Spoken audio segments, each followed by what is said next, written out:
Hello বন্ধুরা, গত রবিবার আমরা গিয়েছিলাম শান্তিপুরে। তো শান্তিপুর ওখান থেকে ঘাট পেরিয়ে আমরা যাব গুপ্তিপাড়াতে। তো আমার দিদির বাড়ি।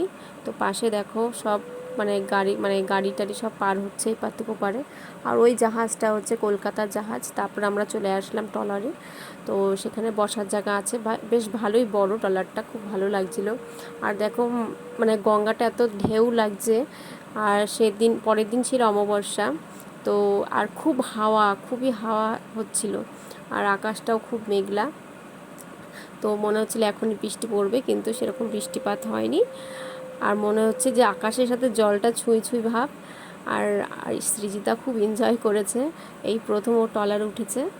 তো সেখানে ও দেখছে জল, চারিদিকে, একটু নার্ভাসও ছিল আর খুব ভালো লাগছিল বেশ। আর ও খুব এনজয়ও করেছে সৃজিতা। তো আমিও এই প্রথম উঠলাম, আমার অভিজ্ঞতা নেই। তো আমারও খুব ভালো লেগেছে, এত সুন্দর জায়গাটা, এত সুন্দর মনোরম পরিবেশ। গঙ্গার ঘাট সত্যি খুব সুন্দর। তো এবার আমি একটু ভয় পাচ্ছিলাম, দিদি আমাকে সাহস দিচ্ছিল যে কিছুই হয় না এরকম। তা আরও ট্রলার আসছিল এরকম।